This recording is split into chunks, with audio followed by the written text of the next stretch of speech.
Hello दोस्तों, आज की ये वीडियो एक ऐसी बैटल के बारे में है जो शायद किसी ने सोची भी नहीं हो। मैं बात कर रहा हूँ यहाँ pirate of the Caribbean versus Avengers की, जैक स्पैरो वर्सेस अवेंजर्स की। हाँ, मुझे भी पता है आप सब क्या सोच रहे होंगे कि ये तो अनफेयर वाली बैटल हो गई, मतलब pirate versus Avengers. Like seriously, pirate of the Caribbean में काफी पावरफुल कैरेक्टर्स भी हैं, जैसे कि यहाँ पर ब्लैक बियर्ड हो गया, ठीक है, यहाँ पर डेवी जोन्स हो गया, और साथ ही में यहाँ पर कैप्टन अरमाडो सालाजार हो गया। आयरन मैन और कैप्टन अमेरिका जैसे कैरेक्टर इन कैरेक्टर के सामने कुछ खास कर नहीं सकते, तो ऐसे कैरेक्टर्स आज की इस बैटल में होंगे अवेंजर्स के अगेंस्ट। ठीक है, अब सीधा ही बात करते हैं, वीडियो शुरू करते हैं फर्स्ट बैटल से, जो कि होने जा रही है black beard versus iron man के बीच में। देखो यहाँ पर जो ब्लैक बियर्ड है एके एडवर्ड टीच, वो पायरेट के सबसे डरावने और पावरफुल कैप्टन में से एक है। उनकी शिप क्वीन एंड्स रिवेंज एक ऐसा जहाज है, उसके बारे में भी काफी फोक टेल्स हमें सुनने को मिलती है पायरेट ऑफ द कैरिबियन के यूनिवर्स में। एक ऐसा जहाज जो कि ब्लैक बियर्ड के मैजिकल पावर की वजह से अपने आप चलता है। उस कैरेक्टर को नियरली इमॉर्टल माना गया था तब तक जब तक उसके अंत की भविष्यवाणी नहीं हो गई। ब्लैक बियर्ड है, उसके पास काफी सारी स्पेशल पावर्स है, जैसे कि जो ब्लैक बियर्ड है वो अपनी स्वॉर्ड के थ्रू दूसरे शिप को इजीली कंट्रोल कर सकता है। यहाँ पर अगर मैं उसकी वीकनेसेस की बात करूं तो उसकी सिर्फ एक ही वीकनेस है, वो है उसकी मोर्टेलिटी। क्योंकि हमने देखा कि इतना पावरफुल कैरेक्टर होने के बाद भी उसे मृत्युंजय अमृत की आवश्यकता इसीलिए थी क्योंकि वो एज हो रहा था, उसका अंत आ रहा था और उसके अंत की इवन भविष्यवाणी भी कर दी गई। इसीलिए उसमें भी एक मौत का डर आ गया था, जो कि कहीं ना कहीं उसकी वीकनेस बन गया। अगर मैं यहाँ आयरन मैन के कैरेक्टर की बात करूँ, देखो आयरन मैन के बारे में हम सभी को सब कुछ पता है, ठीक है, क्योंकि आयरन मैन को कौन नहीं जानता। वो एक जीनियस, बिलियनर, प्लेबॉय, जार्वस और नैनोटेक के साथ टोनी स्टार्क किसी भी सिचुएशन के लिए तैयार हो सकता है, और जार्वस से मेरा मतलब है कोई भी उसका एआई असिस्टेंट, ठीक है। लेकिन क्या होगा जब वो ब्लैक बियर्ड जैसे मिस्टेरिकल एबिलिटीज को होल्ड रखने वाले कैरेक्टर्स के सामने आएगा? क्या वो उसे हरा सकेगा या नहीं, इसका आंसर जानते हैं। देखो यहाँ जो ब्लैक बियर्ड है उसकी जो मिस्टेरिकल पावर्स है, बट ये एडवांटेज सिर्फ तब तक रहेगी जब ये बैटल सी में हो और उन्हीं की शिप पे हो। अगर ये बैटल ऐसी सिचुएशन के साथ नहीं होती है तो यहाँ पर जो टोनी स्टार्क है वो इजीली इस बैटल को जीत जाएगा अपने एडवांस टेक और out of the box thinking की वजह से। ब्लैक बियर्ड के बारे में हमने एक चीज सुनी है मूवीज में कि उसकी जो सारी मिस्टेरिकल मैजिकल एबिलिटीज है वो कहीं ना कहीं उसके शिप तक ही सीमित रहती है। अगर वो अपने शिप से ज़्यादा दूर रहा तो उसकी एबिलिटीज़, मैजिकल एबिलिटीज़ उतनी वर्क नहीं करती। और यहाँ पर जो आयरन मैन है उसके साथ ऐसी कोई लिमिटेशन नहीं है। इवन अगर वो उसके शिप पे भी होगा तब भी ज़्यादा चांस है कि आयरन मैन इस बैटल को विन करे, क्योंकि उसके पास ज़्यादा एडवांस वेपन है, ड्यूरेबिलिटी की ज़्यादा अच्छी एबिलिटी है, ठीक है, और साथ ही में काफ़ी इंटेलिजेंट भी है वो। बेशक यहाँ पर जो ब्लैक बियर्ड है वो magical abilities, experience and tactics को होल्ड करता हो, बट ज़्यादा पावर का अमाउंट आयरन मैन के पास है। अब बात करते हैं नेक्स्ट बैटल की, जो कि होने जा रही है डेवी जोन्स वर्सेस थॉर के बीच में। नाउ ये वाली बैटल काफ़ी इंटरेस्टिंग है क्योंकि Davy Jones pirate of the Caribbean के सबसे बैडेस्ट विलन में से एक माना जाता है। उसका हार्ट उसके कंट्रोल का सेंटर है और फ्लाइंग डचमैन का कैप्टन होने की वजह से वो इमॉर्टल है, इमॉर्टैलिटी का मालिक हो चुका है। उसकी क्रू है वो भी कर्स्ड है, उन सभी को भी श्राप मिला है ठीक उसी की तरह। तो उसके पास कहीं ना कहीं एक जीती जागती इमॉर्टल पूरी की पूरी सेना है, जिसका वो रूलर खुद भी इमॉर्टल है, जो एक तरह से कहीं ना कहीं मॉन्स्टर भी बन चुका है। तो उसकी जो स्ट्रेंथ एंड सभी चीज़ें हैं वो किसी भी ह्यूमन के मुकाबले में ज़्यादा इन्हेंस्ड है।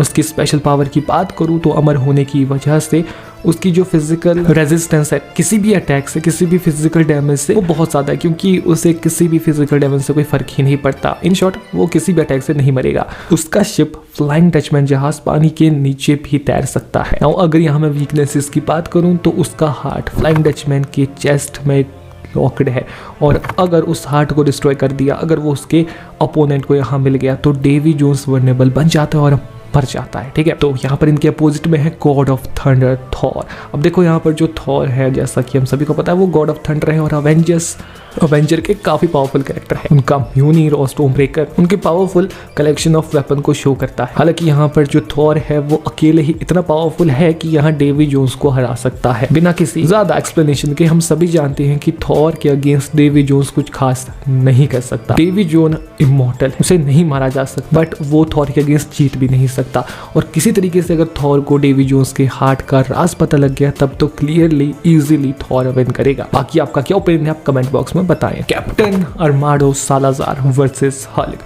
नाउ ये बैटल काफी इंटरेस्टिंग है क्योंकि देखो कैप्टन सालाजार एक गोस्ट पायरेट है जो dead man tell no tales में इंट्रोड्यूस हुए थे। उनका मिशन है सब पायरेट्स को ख़त्म करना। उसके पास जो पूरा का पूरा उसका क्रू है, उसकी जो पूरी की पूरी आर्मी है, उसे भी सेम श्राप दिया गया है और इसी श्राप के तहत सालाजार की ही तरह इमॉर्टल हैंड उसी के हुक्म का पालन करते हैं।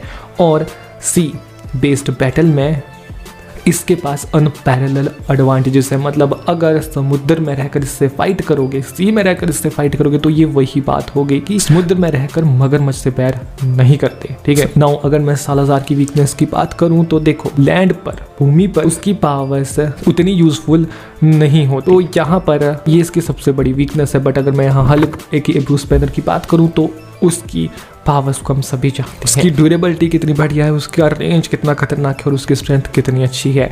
वो अपने सामने आने वाली किसी भी चीज़ को इजीली डिस्ट्रॉय कर सकता है। बट दो सिनेरियोज है यहाँ पर। अगर ये बैटल गलती से भी सी में होती तो यहाँ हल्क के जीतने के चांसेस बहुत डिक्रीज हो जाते हैं, बहुत कम हो जाते हैं। बट अगर ये बैटल किसी ऐसी जगह पर होती है जहाँ पर सी लेवल उतना नहीं है, हालांकि भूमि पर सालाजार कभी लड़ने नहीं आएगा, बट अगर ये बैटल किसी ऐसी जगह होती है जहाँ पर जो सी का लेवल है वो उतना नहीं है, ठीक है, हल्क के पास थोड़ी एडवांटेजेस है और बस उसे उतनी ही एडवांटेज चाहिए क्योंकि वो सालाजार के मुकाबले में ज़्यादा स्ट्रॉन्ग है। उसकी पूरी आर्मी को इजीली वो डिस्ट्रॉय कर सकता है। बेशक वो उन्हें कभी मार नहीं सकता क्योंकि वो इमॉर्टल है, बट उन्हें कुछ टाइम के लिए नॉकआउट कर सकता है। तो वो टेम्पररी पूरी आर्मी को नॉकआउट कर सकता है एंड साथ ही में सालाजार को भी हरा सकता। क्लियरली यहाँ पर दोनों के पास एक एक चांस है जीतने की। तो आप कमेंट बॉक्स में बताओ आप किसके साथ हैं। अब बात करते हैं Captain Jack Sparrow versus Captain America की। एक सीधी अगर यहाँ पर बैटल होगी इन दोनों कैरेक्टर में तब क्या होगा। देखो कैप्टन जैक स्पैरो के बारे में अगर हम कुछ प्लस पॉइंट की बात करें, पहला है उसका शिप ब्लैक पर्ल जहाज। वो सबसे फास्टेस्ट शिप्स में से आता है pirate of the Caribbean series के, ठीक है। इस शिप को तो सीरियसली यहाँ पर सालाजार का शिप भी नहीं पकड़ पाया था, जो कि एक बहुत बड़ी फीट है इसके लिए। नाउ यहाँ पर जो जैक स्पैरो है वो क्लेवर है, आउटस्मार्ट करता है एनिमीज को अपनी इंटेलिजेंसी से जो उससे भी ज़्यादा पावरफुल है और अपनी टैक्टिक्स से इम्पॉसिबल सिचुएशन से भी बच जाता है। बट और क्या, और तो वो एक नॉर्मल ह्यूमन ही है, सही बात है। तो इसीलिए उसकी वीकनेसेस है फिजिकल, उसकी लो फिजिकल स्ट्रेंथ एंड साथ ही में इसीलिए वो खुद को बचता बचाता हुआ सिचुएशन से निकलने की कोशिश करता है क्योंकि वो इस चीज को खुद भी एक्सेप्ट करता है कि वो फिजिकली उतना पावरफुल नहीं है। हालांकि उसकी स्वॉर्ड यूज करने की टैक्टिक्स काफी अच्छी है, मतलब एक्सपीरियंस है बंदे के पास, स्किल्स भी है और इंटेलिजेंसी भी है। बट अगर मैं यहाँ कैप्टन अमेरिका की बात करता हूँ, एक स्टीव रॉजर्स, देखो वो एक सुपर सोल्जर है, हम सभी को पता है उनके पास क्या क्या एबिलिटीज है, मैं नहीं गिनाने वाला। तो अगर ये दोनों आमने सामने वाली बैटल करते हैं, कैप्टन अमेरिका 100% इस बैटल को हर एक यूनिवर्स में जीतेंगे, सीधी बात है भाई। कैप्टन अमेरिका के सामने जैक स्पैरो कुछ नहीं कर सकता। Captain Jack Sparrow Captain America से हार जाता है पावर लेवल के बेसिस पे। So clearly Captain America wins. Now अब बात करते हैं नेक्स्ट बैटल की, जो कि होने जा रही है हेक्टर बारबोसा वर्सेस हॉकाई के बीच में। ये बैटल काफी इंटरेस्टिंग है। देखो यहाँ पर जो बारबोसा है वो एक काफी ऐसा बंदा है जो कि सिचुएशन को काफी कैलकुलेट करता है, टैक्टिकल जीनियस टाइप का बंदा है, ठीक है। और शुरुआत में हम सभी को पता है कि इस कैरेक्टर को भी एक कर्स मिला था, ठीक है, एक श्राप मिला था और अपने उस फॉर्म में, श्रापित वाले वर्जन में, इससे कोई भी मार ही नहीं सकता था। तो अगर उस सिचुएशन में ये हॉकाई से बैटल करता तो हॉकाई से 100% ये जीतता। बट अगर हम इन दोनों कैरेक्टर्स के अब करंट वर्जन की बात करें, बारबोसा को कोई भी श्राप नहीं है, ठीक है।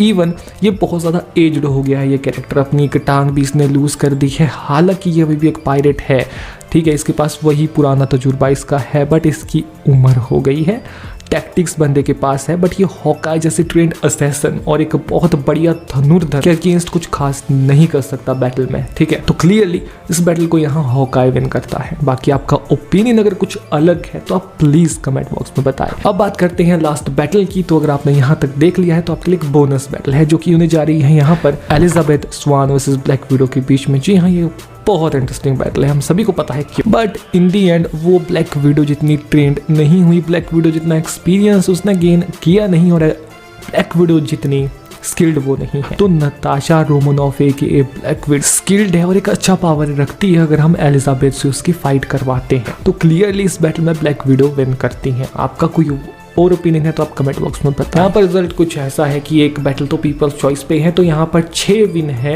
अवेंजर्स की टीम के पास और कुछ खासा विन यहाँ पर पायरेट ऑफ द कैरिबियन के पास नहीं है। एक हो सकता है अगर आप कमेंट बॉक्स में कमेंट करेंगे, बट अभी के लिए तो करंटली खाली है स्टेटस पूरा इनका विन के हिसाब से। तो क्लियरली यहाँ पर अवेंजर्स की टीम जीतती है। इसका पार्ट 2 आएगा अगर इस वीडियो पर अच्छा रिस्पॉन्स आता है, जहाँ पर doctor strange, calypso, wind tunnel जैसे कैरेक्टर्स को लिया जाएगा जो कि pirate of the Caribbean universe के और अवेंजर्स दोनों ही साइड्स के काफ़ी पावरफुल कैरेक्टर्स। और अगली वीडियो में ये क्लैश करेंगे, क्योंकि इस वीडियो में तो थोड़े कैरेक्टर्स मैंने लिए, बट अगली वीडियो में कोई होल्ड बैक नहीं किया जाएगा, पावरफुल से पावरफुल कैरेक्टर्स को लिया जाएगा, मतलब बहुत पावरफुल कैरेक्टर्स। आज की इस वीडियो में इतना ही। अगर आपका कोई ओपिनियन है तो कमेंट बॉक्स में अवश्य बताएं। मिलते हैं नेक्स्ट वीडियो में। बाय।